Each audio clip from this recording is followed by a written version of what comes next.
4 minutos. Otra versión es esta, y una tercera diferente para el día lunes en la radio. Hermano, mire que tenemos que ir a cantar la radio el lunes, está todo preparado. Así que hay que hacer unas 4 o 5 alabanzas. Ya tenemos contrato con el hombre del charango aquí, así que no sé el del bombo, pero hablamos con las autoridades de la radio el otro día, le dijimos que íbamos a ir a cantar el lunes. Íbamos, ustedes van a cantar. Bueno, busquen ahí, hermano, en sus Biblias, en Colosenses, el capítulo 3. Colosenses, capítulo 3, versículo 5.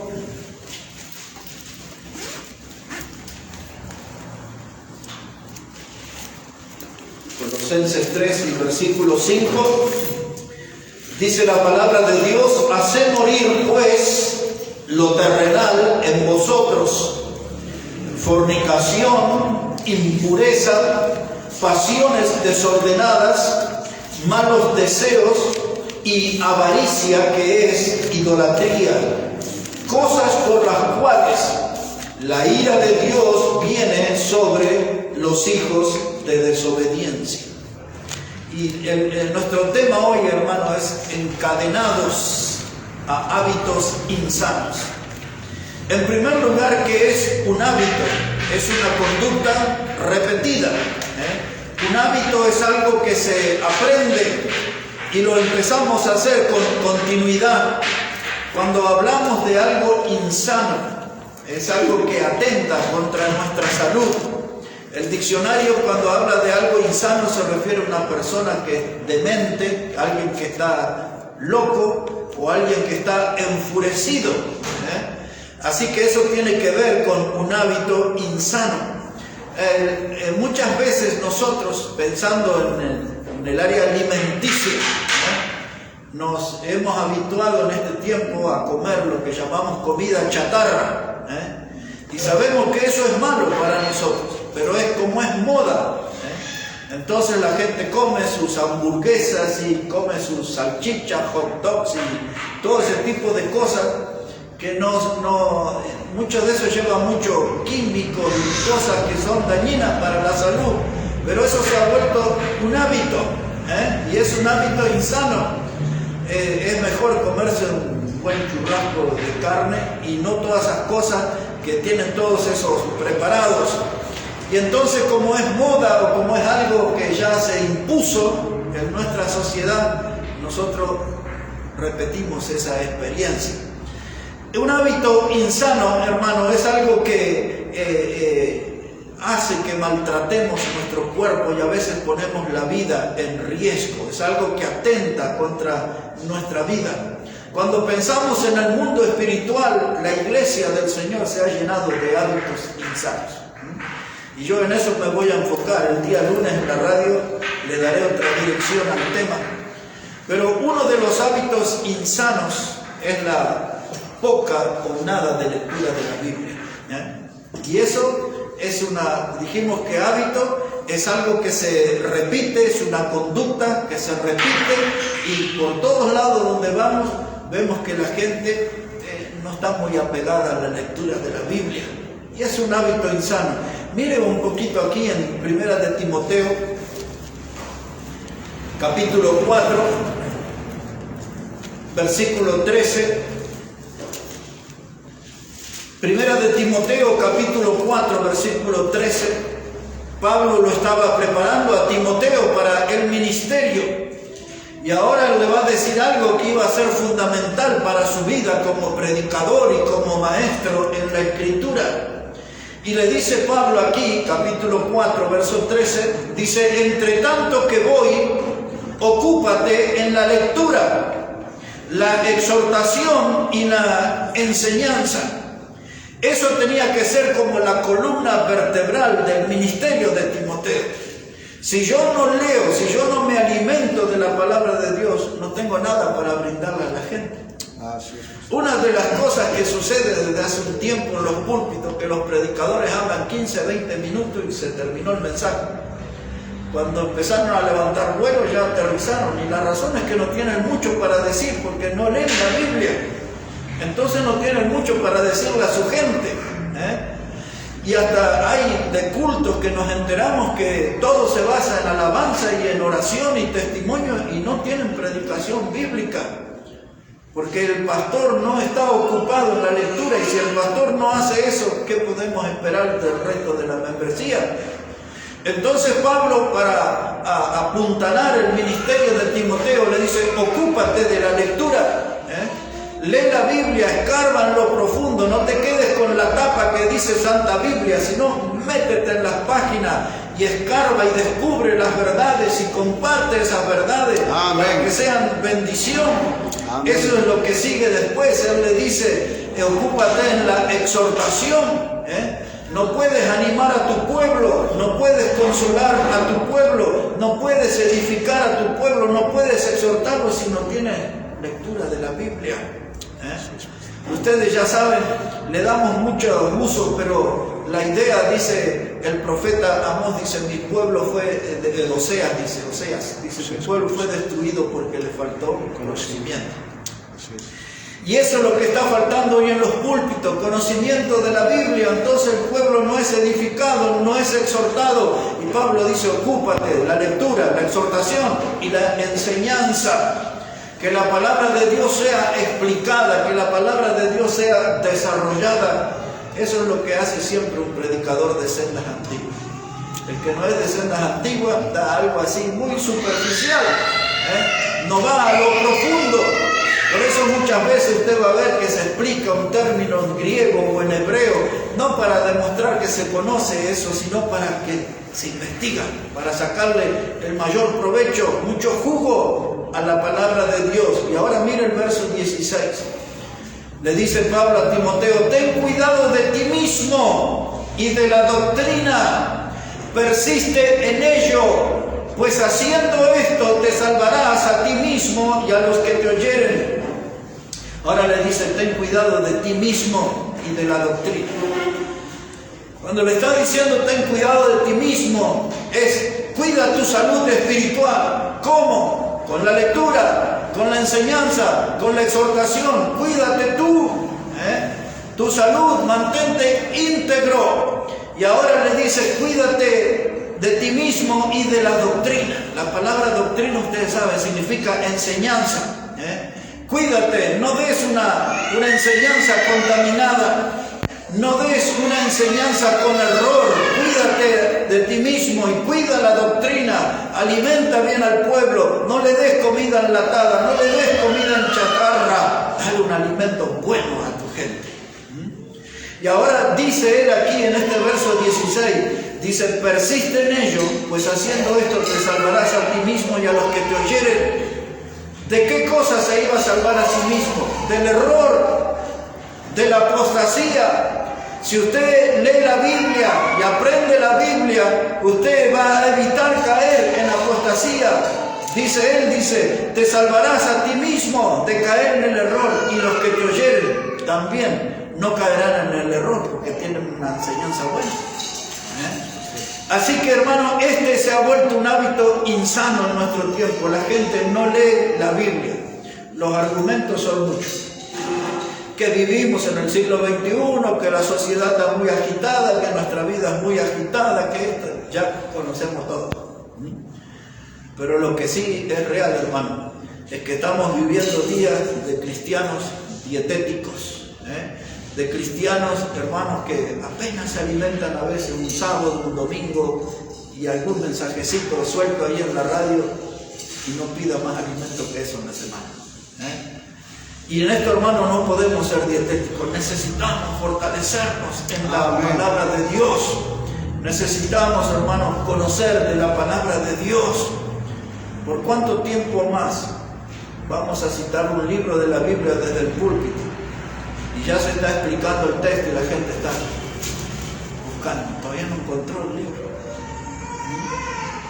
Entonces tenemos que aprender. Y tenemos que llegar rápido a los distintos pasajes de la Biblia, porque tenemos que saber dominar este libro.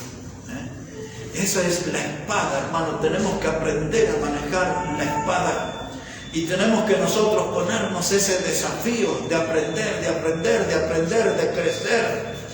Esta verdad, hermanos, de Dios es maravillosa. Un hábito insano es la poca lectura de la Biblia. Otro hábito insano, ya sabemos, tiene que ver con el abandono de la oración.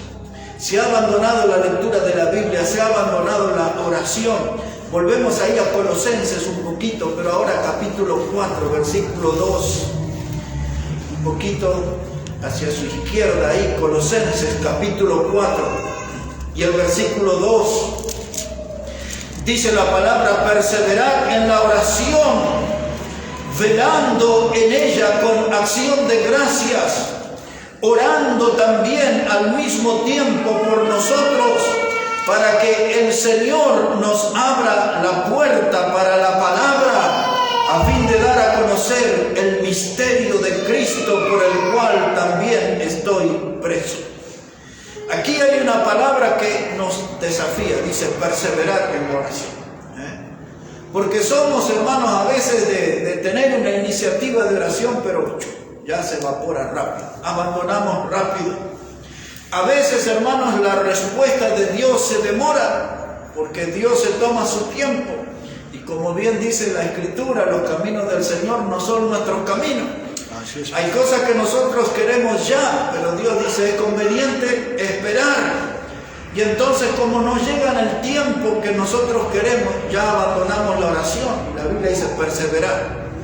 Tenemos que ser constantes, tenemos que ser insistentes. Y la oración tiene que ejercitarnos en la paciencia de saber esperar los tiempos de Dios para la respuesta. Dice aquí, hermano, perseverad en la oración, y aquí marca un error. Dice velando en ella con acción de gracias.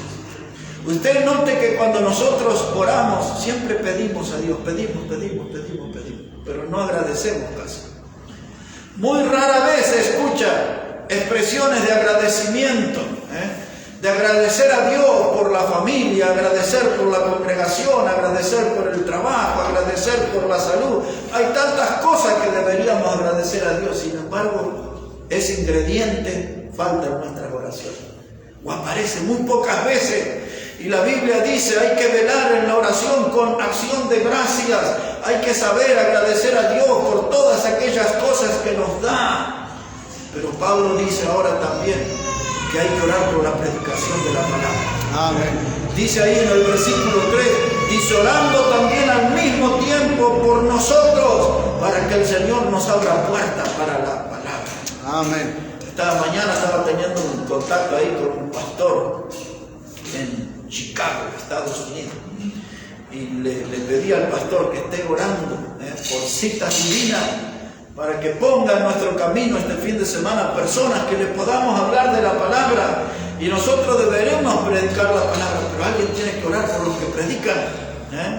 Dice Pablo: estén orando también al mismo tiempo por nosotros, para que el Señor nos abra puertas. Y eso, hermano, tiene una enseñanza ahí, que la oración abre puertas.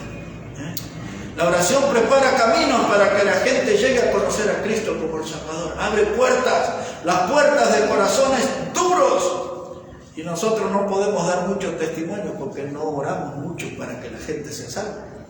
No oramos mucho por los predicadores. Y nosotros sabemos, grandes predicadores de la historia como Spurgeon y otros tantos, hermanos, tenían como su ejército, sus guerreros de oración. La gente que oraba por la predicación. Muchos de estos predicadores, debajo de su plataforma, tenían ahí como una especie de refugio, y ahí estaban la gente de rodillas orando y el predicador arriba predicándole al pueblo. Y había resultado. La oración abre puertas, pero nosotros no estamos acostumbrados. La oración parece que se volvió un hábito insano. Ya se decían los antiguos predicadores: qué pocos cultos de oración que hay. La gente se presta más a un culto de alabanza, pero de oración ya no tiene tantos adeptos ese culto. Pero necesitamos ejercitarnos, hermanos. No debe volverse un hábito insano. Tenemos que recuperar el terreno y orar, y que se vuelva un hábito saludable. El estar orando. Hay un abandono de la lectura, hay un abandono de la oración, pero también hay un abandono de la casa de Dios. Y ahora voy a ir a la memoria de ustedes. Dice Hebreos 10:25, dice: no dejar de reunirnos como algunos tienen por costumbre. Dejar de reunirse es una costumbre, dejar de reunirse es un hábito insano. El reunirse es bueno, el congregarse es bueno, el estar juntos en armonía, como explica el Salmo 133, eso es bueno, hermano, y eso le agrada a Dios, encontrarnos a nosotros juntos. Tenemos que congregarnos. Cuando dejamos de hacerlo se vuelve un hábito insano. Una brasa lejos del fuego comienza a apagarse lentamente. Nuestra vida espiritual se va a apagar si no estamos en comunión con otros hermanos. Es necesario que podamos compartir nuestra fe con otros, de vivir juntos con otros la fe, de animarnos en la fe. Somos, hermanos, gente muy propensa a desalentarnos por diferentes cosas. Rápidamente perdemos el entusiasmo. Pero cuando estamos juntos, unidos en la fe, nos volvemos más poderosos. Amén. Y nos animamos unos a otros, y nos entusiasmamos y nos motivamos. Y como bien dice la Escritura, mejor son dos que uno, porque cuando uno cae, el otro lo levanta. Y necesitamos, hermanos, nosotros andar en ese camino de la fe. Dice la Biblia: no dejar de congregarnos. Algunos lo han tomado por costumbre, y dice: y justo cuando aquel día se acerca. Es decir, que cuando más cerca estamos del encuentro con el Señor, de la venida del Señor, algunos empiezan a enfriarse y a alejarse de la casa de Dios. Y cuando eso pasa, se vuelve un hábito insano. Eso tenemos que corregir. Y eso tenemos que ayudar. Los que somos más constantes en las reuniones, tenemos que animar a otros. Porque usted ya sabe, la Escritura habla que hay creyentes que son de doble ánimo. Entonces hay que tener un poco de paciencia y hay que saber motivarlos y hay que saber acompañarlos para que ellos sean buenos militantes en la fe. El abandono de la lectura es un hábito insano. El abandono de la oración es un hábito insano. El abandono de la congregación de la casa de Dios es un hábito insano. Pero también, hermanos, se ha vuelto un hábito insano el dejar de predicar la palabra de Dios. Quiero que busque un poquito ahí el Marcos 5. El Marcos, el capítulo 5 y el versículo 19. Y vamos a usar ese pasaje para remarcar de que hay un abandono en la predicación. Todo este capítulo 5 habla de aquel hombre que vivía en los cementerios. Estaba endemoniado. Nosotros le llamamos el endemoniado gadareno. Recuerda que ese hombre andaba gritando y lo ataban con cadenas, con grillos y rompía todo. Hasta que se encontró con Jesús y su vida cambió. Y luego que todos esos demonios salieron de su cuerpo y se metieron en los cerdos, y los cerdos se tiraron al barranco, no soportaron vivir con los demonios. Ahora la gente lo vio a ese hombre en su cabal juicio, dice el Evangelio, la palabra que usa, cabal, juicio. Y ahora él está aquí con el Señor, dice Marcos capítulo 5, verso 18. Dice: y al entrar él en la barca, el que había estado endemoniado le rogaba que le dejase estar con él. Mas Jesús no se lo permitió, sino que le dijo: vete a tu casa, a los tuyos, y cuéntales cuán grandes cosas el Señor ha hecho contigo y cómo ha tenido misericordia de ti. Amén. Hoy hay un abandono, hermano, de la predicación. Pero todos nosotros tenemos algo que agradecer al Señor, principalmente nuestra salvación eterna. Amén. Y ahora, habiendo sido bendecidos con esa salvación eterna, tenemos que nosotros vivir dando testimonio de nuestra fe. Ahora, siempre estar al lado del Señor es lindo. El endemoniado se metió ahí en la barca y dice el verso 18, le rogaba a Jesús que lo deje estar con él. Quiero estar contigo, Señor. Ya me liberaste del diablo, ya estoy aquí, lleno de vida. Quiero quedar contigo, tú eres mi fuente de bendición. Y el verso 19 empieza de una forma dura, dice que el Señor no se lo permitió. No se lo permitió porque le explicó a él y a nosotros también que lo salvó para una misión. Amén. Y la misión es ir y contarle a los nuestros cuán grandes cosas ha hecho Dios por nosotros. Amén. Y todos nosotros tenemos un historial pecaminoso. Y podemos decirle a la gente, Jesús me salvó y me perdonó y aquel pecado. Y si nos encontramos con otros que pecaron junto con nosotros, ¿te acuerdas de aquello que hacíamos? Eso estaba mal. Pero Dios me perdonó, Dios me limpió, me lavó con la sangre preciosa. Y ahora vine aquí para contarles a ustedes del amor de Dios, de la salvación eterna en Cristo. Es eso lo que Jesús le dijo, ve y cuéntale a los tuyos. Ahora mire, hermano,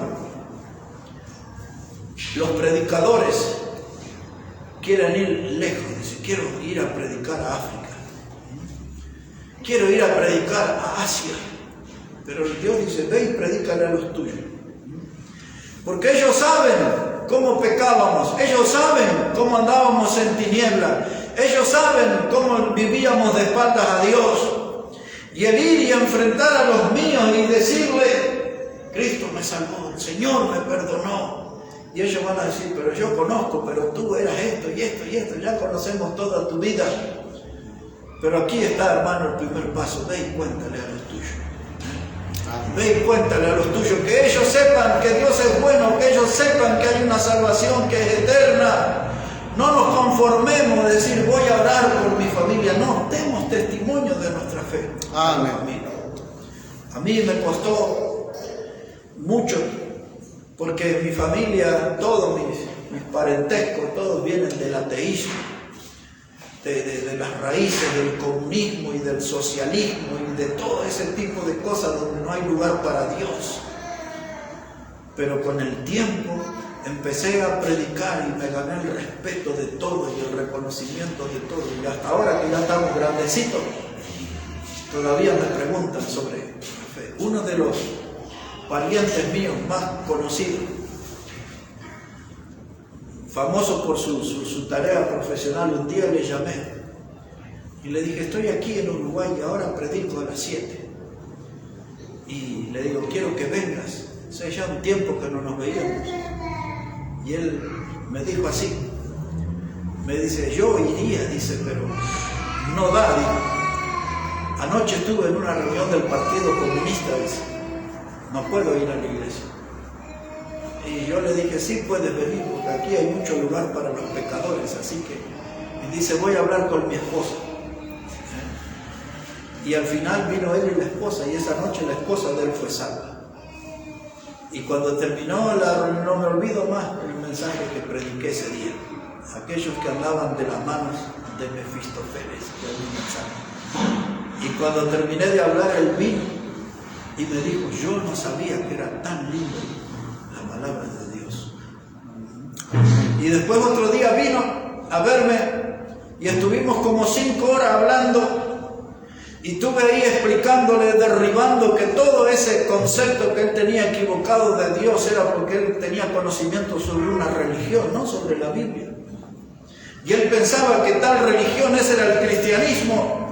Y yo me tomé tiempo, horas, y ahí estábamos tomando mate y le expliqué todo eso. Le digo, eso es religión, eso no es cristianismo bíblico. Un hijo de Dios no hace eso. Un hijo de Dios no hace ostentación de la opulencia, ni anda ahí con cosas, con platos de oro y cucharas de oro y todo lo que representa esa religión. El cristianismo va por otro lado. Y entonces, hermanos, ahí dice la Biblia, ve y cuéntale a los tuyos. En ese tiempo, hermano, que pude servir a Dios en el Uruguay, fue eso hasta casi 3 meses antes de conocerle a ustedes. En el año 2017 fue mi último, en el mes de abril, y yo empecé en el mes de septiembre con ustedes aquí.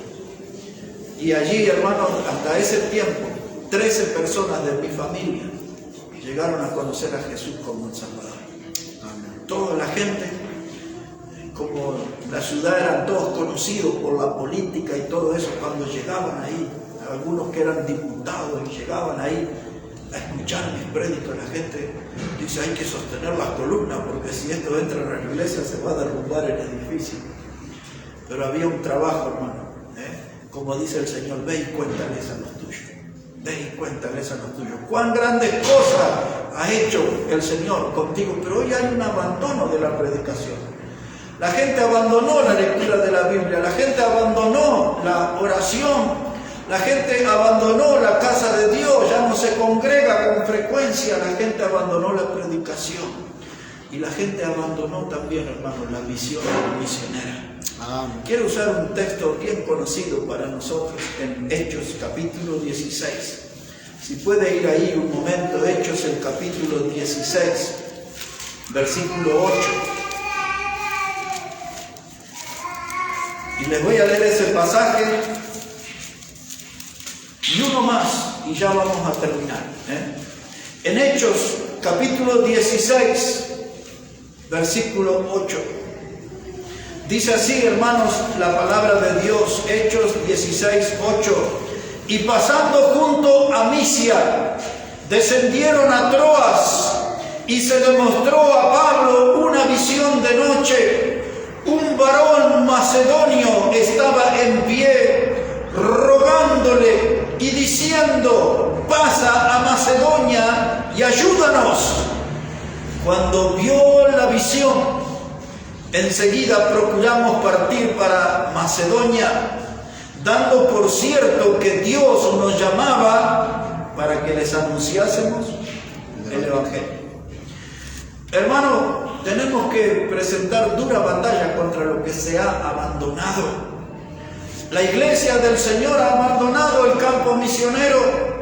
Hoy no se levantan jóvenes en las congregaciones con ese deseo de servir en el campo misionero. Eligen otras opciones de trabajo o de estudio. La mayoría de los jóvenes no están pensando en el campo misionero. Hay un abandono, hermano, de eso. Mucha pereza en las iglesias, mucha indiferencia. La gente le da lo mismo si la gente se salva o no se salva. Y hay que cambiar eso, hermano. Eso es andar de paso torcido. Y si nosotros tenemos una visión misionera y otros recuperan la visión misionera, pero nosotros somos una obra nueva y tenemos que instalar esa visión entre nosotros, el campo misionero, las almas que están allí. Y hay otros que abandonaron el campo misionero y esas iglesias tienen que recuperar esa visión. Y cuando recuperen esa visión van a desalojar la tristeza. Porque cuando la gente no piensa en el campo misionero, la tristeza gana lugar en los cultos, en las reuniones. No hay motivación. Pero cuando estamos pensando en alma, cuando predicábamos hace algunos sábados atrás que la iglesia primitiva pensaba en uno más, un salvo más. Y esa hermosa experiencia del eunuco en el desierto, y ahí fue Felipe el evangelista, por un alma sola se fue al desierto y se acercó al carro y le predicó, lo guió a Cristo, lo bautizó, hizo el trabajo completo. Y la iglesia, hermano, cuando no está en eso, la iglesia empieza a entristecerse, empieza a apagarse, y hay que desalojar la tristeza, hermano, y recuperar la pasión. Ahora hay algo, hermano, que nosotros necesitamos. Hablando de hábitos insanos, uno de los hábitos insanos es que la gente hace en la iglesia las cosas al tuntún, así nomás, vamos a ver lo que sabe. No, la iglesia del Señor tiene que aprender a planificar. Nosotros aquí, hermano, necesitamos sentarnos a planificar. ¿Cuál es nuestra meta como congregación? ¿Cuál es nuestra meta como familia? Amén. ¿Cuál es nuestra meta individual? Amén. Y empezar a coordinar líneas de trabajo. Hermanos, nosotros estábamos en el mes de marzo y abril ya como encaminándonos de nuevo y otra vez, ya estamos de nuevo. Y el Señor puso esa carga desde hace 2 semanas que siento eso. Tengo que sentarme con los hermanos a planificar. No hemos podido llegar los últimos 2 jueves. Yo quería hablar con los varones. Hermanos, tenemos que planificar. Amén. Amén. Las cosas no se hacen así nomás, cada uno en su función, cada uno en su lugar, y nos animamos y nos potenciamos y vamos a conseguir grandes cosas. ¿Sabe qué, hermanos? Necesitamos, a algunos yo sé que les digo, hermano, tenemos un programa los lunes en la radio. La gente de nuestra iglesia no está involucrada en el programa. Entonces yo hablé con algunos hermanos, no es un programa de 2 o 3 que vamos a la radio, tiene que ser programa de la iglesia. Amén. Y la iglesia tiene su WhatsApp, y la iglesia tiene su página, y los hermanos tienen su Facebook o cosas por el estilo, y hay que meter fotos y hacer ruido, hermano, del programa, que la gente... Amén, pastor. Recién le dije al hermano aquí, en el auto, hacer unos cambios y hacer ¿cómo es? Nuestro folleto para invitar solamente para el programa de radio. Amén. Y le expliqué y le mostré todo, le digo, tú puedes hacer eso, y él dice que sí, ya estoy contento con eso, porque quiere ir al fútbol y llevar, hermano, esos volantes con el horario, con la dirección de la iglesia y cómo escuchar la radio, y tenemos que enfocarnos todos en esa tarea. Amén, pastor. Porque si no van a decir, ese debe ser el vicio del predicador y el ayudante. No, hermano, y estos dos muchachos no tienen que hacer otra cosa, entonces van los lunes a la radio. No, hermano, vamos, y tiene que ser el programa de la iglesia, y tenemos que sentir ese programa como nuestro, y tenemos que entender que ese programa y los mensajes que damos pueden ser de bendición y salvación, y involucrarnos en eso es parte de la visión misionera, porque es el modo de llegar a gente. Amén. Necesitamos, hermanos, planear, porque cuando la iglesia de Cristo no planea, le abre las puertas al fracaso. Así es. Y ninguno de nosotros queremos fracasar. En alguna área de nuestra vida ya hemos fracasado y no nos gustó, no hemos disfrutado del fracaso. Por lo tanto, como iglesia no tenemos que fracasar, hermano. Pero hay que planificar, hay que sentarse y hay que orar. Y hay que empezar a ser protagonista, y hay que empezar a tener influencia sobre otros para que lleguen a escuchar el mensaje, entregar folletos, hermano, promover por las páginas, en la radio, en el WhatsApp, y hay tantos medios ahora para hablar de la palabra. Pero tiene que ser la iglesia que diga, bien, ¿quién se encarga del mensaje del WhatsApp? ¿Quién se encarga de alimentar la página con prédica? ¿Quién se encarga de llevar el mensaje por la radio? ¿Quién se encarga con los volantes? ¿Quién se encarga? Y todos tenemos que estar metidos y estar en esa visión misionera de que tenemos que ganar alma, porque hay un mundo que, como este varón macedonio dice, pásenos a ayudar. El mundo está mal, está en ruina, la familia está en ruina, la juventud está en crisis. Nosotros no escuchamos, y ellos están diciendo como el macedonio, pásenos a ayudar, pásenos a ayudar, necesitamos. Hermanos, donde estuvimos predicando el sábado, si ustedes escucharon, y pueden escuchar porque tengo todo guardado, esa gente que estaba años lejos del Señor, están tan agradecidos, y ahora hicieron un sillón nuevo, y dicen ahí para los que tocan el charango y el bombo, ahí tienen ya su lugar, y vengan y predíquenlo. Y tengo aquí todo guardado, los mensajes preciosos.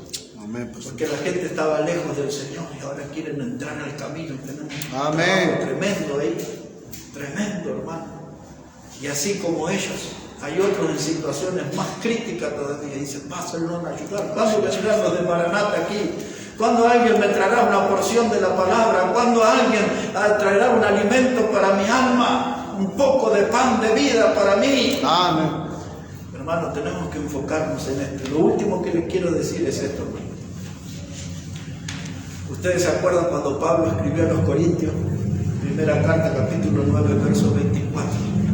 Pablo dice, corred de tal manera que tengáis el premio.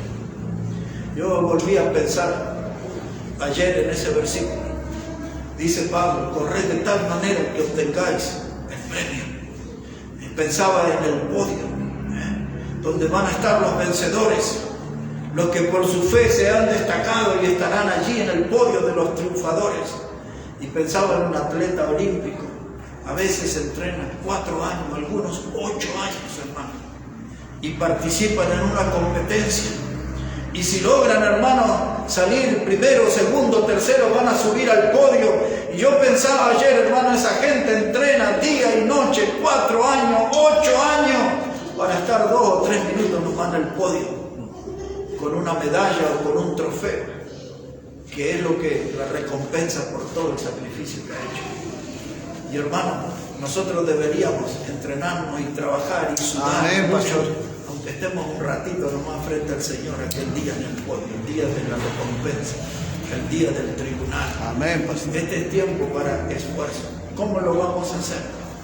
Voy a terminar con un Proverbios y me gustaría que lo puedan aprender. Si pueden ir ahí, y ese ya es el final de nuestro mensaje. Proverbios 27 y el versículo 17. Proverbios 27 y el versículo 17. Mire cómo dice la palabra de Dios. Dice: hierro con hierro se aguza, y así el hombre aguza el rostro de su amigo. Hierro con hierro se aguza. Algún día capaz que fue a la carnicería, y ahí estaba detrás del mostrador el carnicero, un cuchillo grande y lo que ellos llaman la chaina, un hierro. Y le dice: ¿qué le corto? Y hace, ¿lo han visto eso? Dice: ¿qué le corto? ¿Milanesa? ¿Qué le corto? ¿Un pucherito? ¿Qué va a comer hoy? Y está ahí afilando tremendo cuchillo, hierro con hierro. ¿Qué es lo que dice este proverbio? Que tenemos que saber animarnos nosotros unos a otros, afilarnos bien para el trabajo. El hacha, hermano, desafilada, la Biblia usa la palabra embotada. Esa palabra embotada quiere decir un hacha que no tiene filo, y usted le pega al árbol y le pega y le pega y le pega y no pasa nada, no avanza nada. Pero cuando el hacha está afilada, se mete en el corazón del árbol y hace su obra, lo corta. Nosotros como hermanos en la fe tenemos que saber animarnos, motivarnos unos a otros. Hierro con hierro se aguza, hermano con hermano, fe con fe, servicio con servicio. Y tenemos que movernos con los que se mueven. Porque si nos quedamos a mirar a los perezosos, ya vamos a querer sumarnos a ese grupo. Tenemos que aprender a movernos con los que se mueven. Amén. Animarnos, hermanos, unos a otros. Y pedirle a Dios que nos dé esa firmeza, que yo pueda animar a mi hermano, que pueda motivar a mi hermano, que no sea yo un tropiezo, que no sea yo, hermano, un témpano de hielo, que no sea un cubito en la vida de mi hermano, sino que yo pueda, hermano, motivarlo, que los otros recuperen el fuego, que tengan fuego de Dios para servir a Dios, hermano. Hierro con hierro se aguza. Hermanos, la iglesia del Señor por todas partes se ha llenado de hábitos insanos. Ya esos hábitos, hermanos, es lo que le ha robado la salud espiritual a las congregaciones, es lo que le ha robado la fortaleza a las congregaciones. Hermanos, los hábitos insanos han enfermado a la iglesia del Señor. La iglesia, hermano, ha entrado en enfriamiento por todos lados. La gente ha hecho un abandono de la lectura de la Biblia. La gente ha hecho un abandono de la oración. La gente ha hecho un abandono de reunirse. La gente ha hecho un abandono de la predicación. Y la iglesia ha abandonado el campo misionero. Ya las almas no les preocupan. Amén. Ya no hay pasión, ya no hay fuego en las congregaciones. Pero tomémonos, hermanos, de este proverbio: hierro con hierro se acusa. Y seamos sabios y animémonos unos a otros y motivémonos a unos a otros. Amén. Ayudémonos a permanecer firmes. Pablo le dijo a Timoteo que vivíamos tiempos peligrosos. Son tiempos donde el diablo está atentando contra la salud espiritual de la iglesia. Y tenemos que animarnos y tenemos que motivarnos y alejarnos de todos los hábitos insanos y lucir como cristianos relucientes y victoriosos, y así juntos darle la gloria al Señor. Amén. Bueno, que Dios bendiga su palabra hoy. Y hermano Ramiro,